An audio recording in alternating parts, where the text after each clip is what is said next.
Well, hey, listeners, before we start this week's episode, I'd want to say a huge thanks to our podcast sponsor, Planning Center.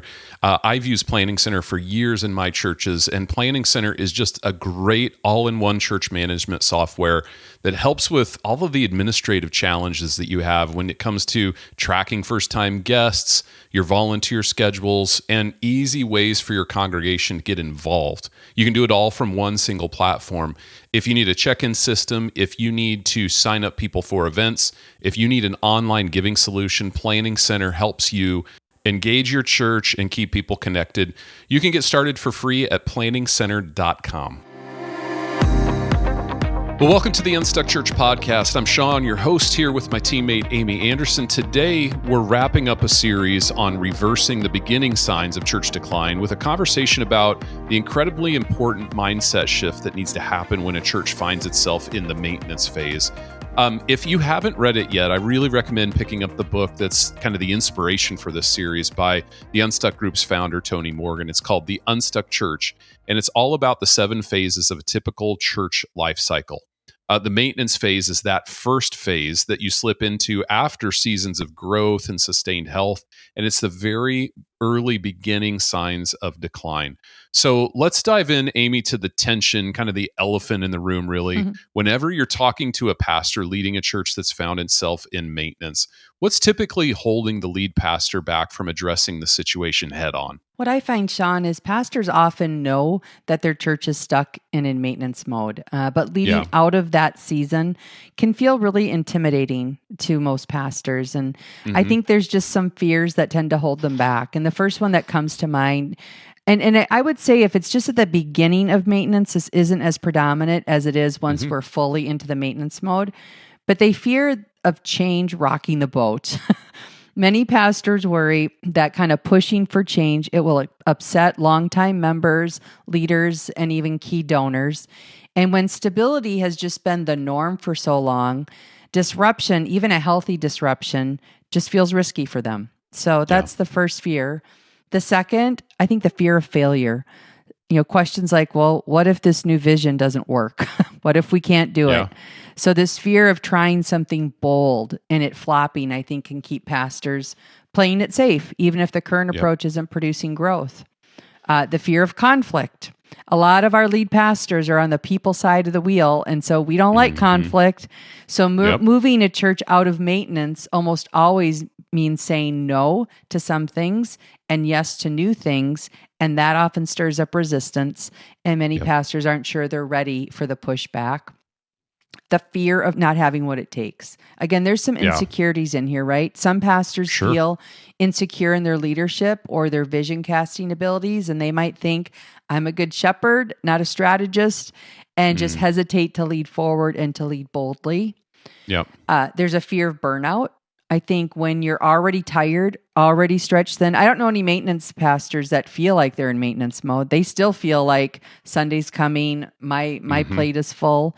So the idea of stirring up more work or more tension can feel overwhelming.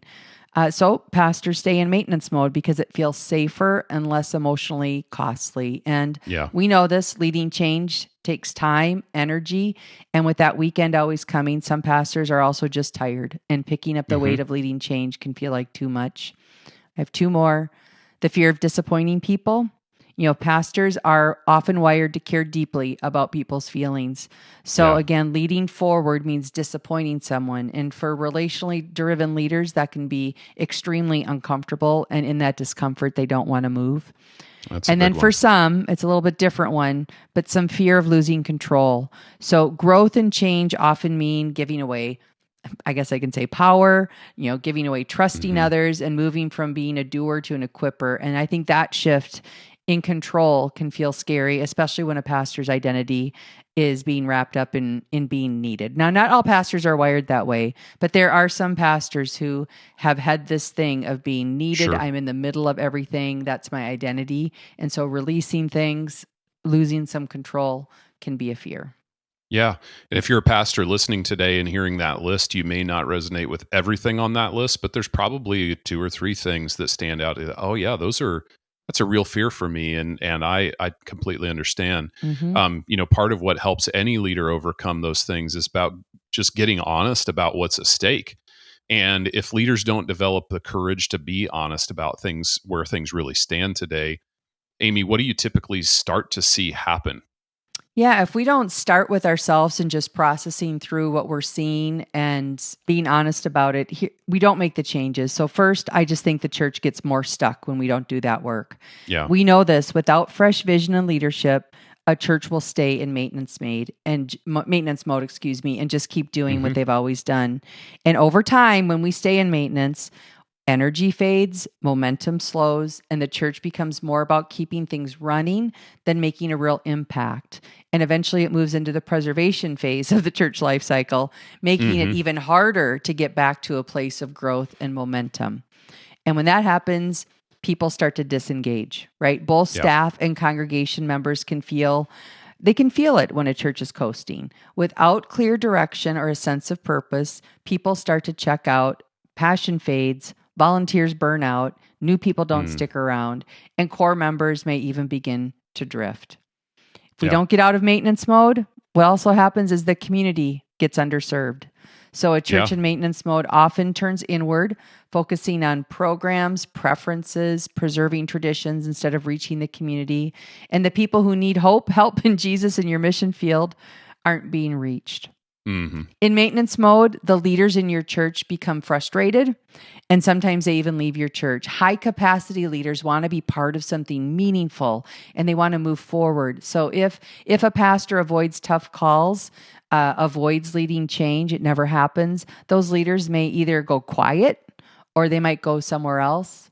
And then ultimately, a pastor can burn out. Ironically, avoiding these fear-driven decisions doesn't make life easier. It actually makes ministry heavier. The weight of unmade decisions, unresolved tension, and unmet potential, I just think it quietly can wear a pastor's spirit down. Part of the joy about the growth side is you're still working hard. You could still have this risk of burnout. But when you see new people crossing the line of faith, when you see new faces at your church, when you hear the stories of lives changed by Jesus, it's like your payday. It's what fills you back up. So when you're doing ministry just as hard, but you're not seeing any of those stories and we're just managing what is, that's where I think pastors burn out. Of course, yeah. Well, I know we're talking about churches in the maintenance phase, which is a phase of decline, but I feel like we really started this podcast on a down note. I think I need like a sad trombone sound effect to go in the background. But we're going to turn the corner because there is great reason for hope as a leader if your church is in this season. And we've seen many churches come out of the maintenance phase and back to health again. So let's go there. Sorry, I've led you in the questions in the negative direction. So getting practical here, we know pastors all want to lead healthy churches. They want to be able to make these hard calls. What does healthy leadership look like when it comes to creating urgency around the needed changes? Sure. Yeah, I agree, Sean. We see churches do this all the time. And I also want to say it doesn't happen in 1 month. This takes intentionality as we go through. So here's some areas that you need to be intentional about. Get clear on where you're going, right? People don't follow and get rallied around vague ideas. They need a clear vision. And as the pastor, you need to get a team together. We talked about this last week, and prayerfully discern where God's leading your church and be able to communicate that vision simply and repeatedly. Paint a picture of what could be and why it matters. That's going to create some growing momentum in your church. Second, be honest about where you are, right? You can't lead out of maintenance mode without naming it. That means just having the courage to admit what's not working, admit what's stalled, or what's just being sustained for the sake of comfort. I think that honesty builds trust and creates space for change. Third, I would say start small, but move forward. In other words, you don't have to overhaul everything at once. Healthy change often starts with small, intentional shifts. So focus on 1 or 2 key areas where momentum can be built. For example, Sean, improving your Sunday experience. Pastors don't need anybody's permission to teach better. They don't have to have anyone's permission to get more excellent, to get more relevant, to really maximize that hour. And I'll tell you what, wins in that one area can create energy in others. I would say invite others into the process. I've said this before. You can't do this alone. You don't want to do this alone, and you shouldn't do this alone. So invite your senior leadership team and other key influencers into this journey. Ask questions, listen to feedback, give people ownership. Team buy-in makes change stick, and it spreads energy beyond just the senior pastor. Yep. Lead with both conviction and compassion, meaning be a leader and a pastor as you lead change. Change is hard for people. I don't know why it is, but it is hard for people. But some are going to be excited about the changes. Others are going to be anxious. That's normal. So just use your wisdom. And when the people around you to be a pastor, when you need to listen and empathize, and then when you just need to be their leader, when they're looking for you to lead. And then lastly, I would just say celebrate progress as you go along. Leading out of maintenance takes time. I love when our colleague, Chad Hunt, is working with the church in the maintenance phase. He leads them through our process. And he often tells them that while the planning process took 3 months, right? We're in there month 1, we do this. Month 2, we do this. Month 3, we do this. He says true change is probably going to take 3 years. And I actually hope pastors listening to this find some comfort in this. He describes year 1 as hair on fire, right? Where you're just trying to figure out what are all the things that we need to do. We're working on fresh vision, all this kind of stuff. And then year 2, you begin to gain some traction, and you're now developing, this planning muscle. You're getting on track with your initiatives. And then year 3 is typically when you start to see the fruit of your labor. So celebrate the wins as you go along, celebrate the progress, and pat yourself on the back and your team on the back as these things are taking traction. Again, you won't get there overnight. And this is specifically true for stuck churches that have a lot of change to lead through. Don't wait until everything's fixed to celebrate. Acknowledge growth, renewed energy, deeper engagement, anything that shows you're moving in the right direction. And ultimately, a healthy leadership approach is not about just pushing harder. It's about leading with vision, humility, and trust that God is already at work in the process. Oh, that's a good reminder. Amy, what specific steps can pastors consider taking just to get their leadership teams aligned around making these just necessary changes in the future? Yeah, that's a lead pastor's team 1. So that's a good question. How do you get their buy-in and really get their unity around all this? This isn't rocket science, but clearly communicate the why behind the changes, right? People don't resist change because they hate progress. Okay. They don't resist change because they hate progress. Yeah. They resist change when they don't understand why it matters. So clearly explain why the current way isn't sustainable and why change is necessary for the church's mission and health. I like that. Yeah. Second, literally set a date on the calendar to meet and develop your vision and strategies. This is obviously the type of work our team at the Unstuck Group does every week with churches. And if you need our help, please reach out. But get a date on the calendar to get your team's input as you're developing your vision and developing your strategies. Yeah. And then lastly, develop a rhythm of strategic focus and circle back to vision and strategy with your leadership team.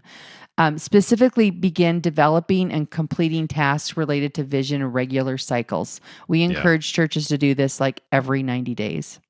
Did that make sense, Sean? Absolutely. Those regular rhythms? Okay. Those are 3 really practical steps and something that we do with churches all the time. Our colleague Paul calls that rhythm, consistent, strategic obedience. And I really think that that's the secret sauce in churches experiencing change and growth and moving from maintenance to strategic growth, when you can really just get focused on what's important today, what's important right now.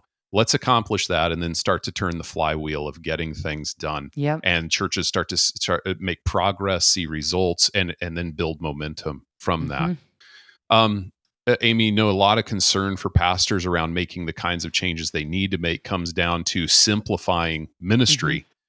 Or cutting specific ministry programs to get more focused on reaching people who are outside the church and faith. So can we spend just a few minutes talking about the first steps a pastor should take in evaluating what programs need to stop or pause?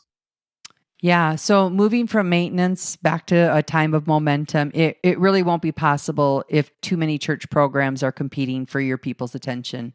And it takes courage and leadership to clear the clutter and focus on what matters most, even if that means making some tough or unpopular choices. So first, especially with your leadership team, Normalize the tension, right? Pruning is hard, but it's healthy and it's part of growing a vibrant church. It's a natural part of ministry rhythms.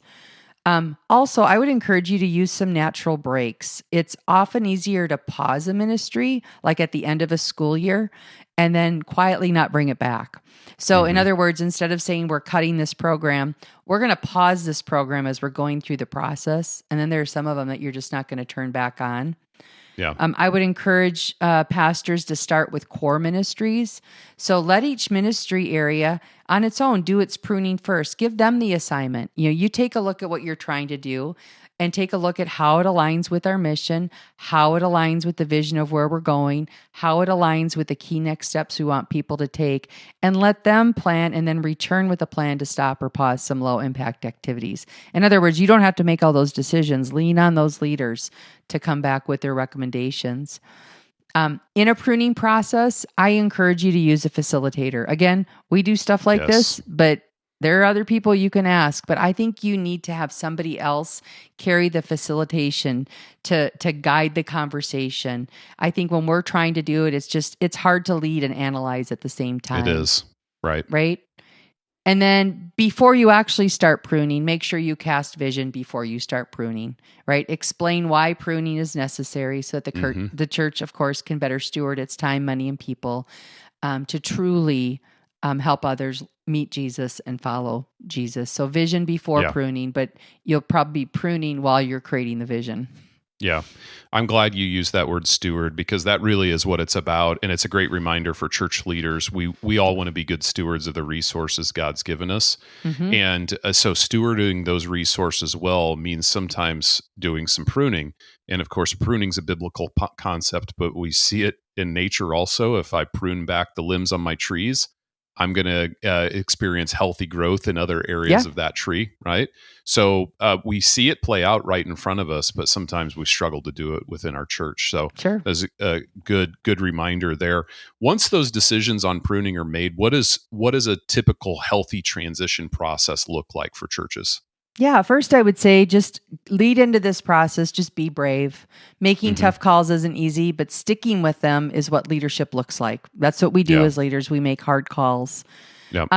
Remember that sometimes you have to let go to grow. So not everyone will agree when a ministry ends. Well, not everyone will agree when a ministry ends. You'll never get 100%. Some might even threaten to leave if you move my cheese, if you move this program. And that's hard, but remember, to move forward and grow, you sometimes have to lose a few things along the way.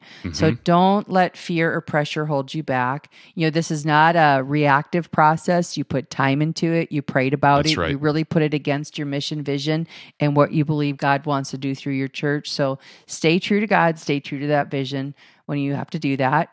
But I would also say in this process, honor what was, right?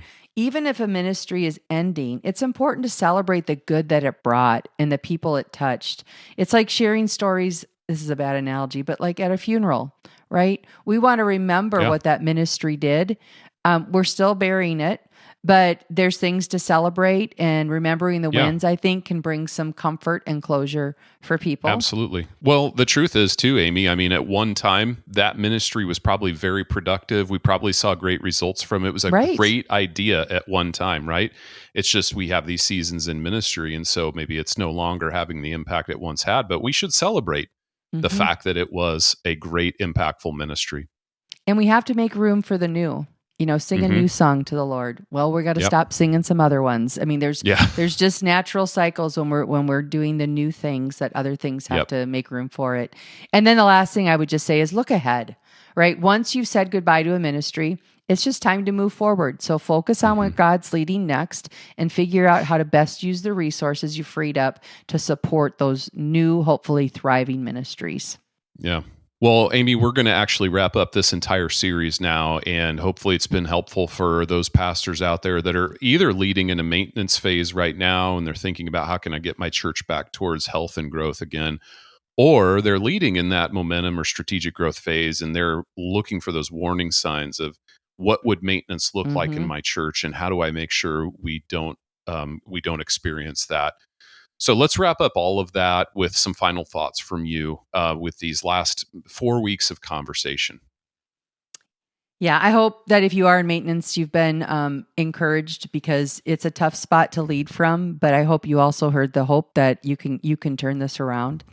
Here's what I'd say in closing, Sean. Just when a church hits that maintenance phase, pastors often wrestle with all kinds of fears, worrying about rocking the boat, messing up, dealing with conflict, or just burning out. And because of that, it's easy to get stuck in that place because change feels risky. But again, staying there usually means things start to slow down, people lose passion, and the church drifts from its purpose. So the key is leading with a clear vision and honesty about where you are, starting with small steps and inviting others along for the journey. It's not about pushing harder, but it's about moving forward with grace and with courage. And sometimes, as we've talked about today, that means making tough calls to pause or stop ministries that no longer serve the church's mission. And that can be hard, but it's also necessary to free up the energy and the resources for what really matters. And at the end of the day, it's about embracing the change God is leading you into and honoring the past with gratitude, and then stepping confidently into the future with hope. That's right. Well, listeners, thanks for joining us today and for this series. This wraps up our series on leading churches out of the maintenance phase. If you'd like to dive more into this topic, you can pick up Tony Morgan's book, The Unstuck Church, Equipping Churches to Experience Sustained Health. And you can also join us for free on our webinar. If you're listening on release date, this webinar is tomorrow. And you can sign up for that webinar as we're going to dive more into the differences of strategic growth and maintenance at the unstuckgroup.com/webinar. If you need the podcast show notes to go along with this week's conversation and this entire series, you can get those at the unstuckgroup.com/podcast. If we don't see you on the webinar tomorrow, we'll see you back here on the podcast next week.